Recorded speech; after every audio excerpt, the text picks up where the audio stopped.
sultanım, Çapçaşı laylanalım, Uğmuşta yaz kırkını, Tengel ve sağağana, Tengel ve sağağana. Hey hey hey, tartınma bir kara, Külçü canım, ve kucakta Sürücü canım, tübölü gülü ol, Çürücü canım, çürücü canım.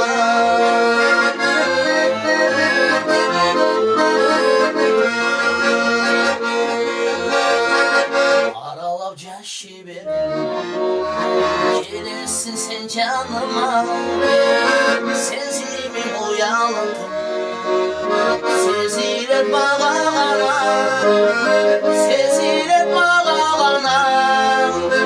Hey hey hey, tartınma bir kara, Külçü canım, ve kucakta Sürücü canım, tübölü gülü ol, Çürücü canım, çürücü canım.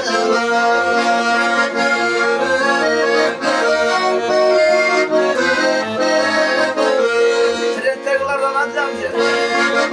Asman yıldız bolğanda, ay çarqırab olğanda, sağa varam solğaz, saat toğuz olurdu, qarı qaçdı gözümdən, baldan şirin sözündən, aşık oldum ben sana, unutturdum bir yaşımdan, aşık oldum ben sana, unutturdum bir yaşımdan.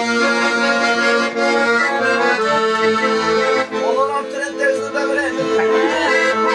Arçacı talası, ürün salluru karacı, Tülüstüm benim dostum var, Silaşı öptüm bazı.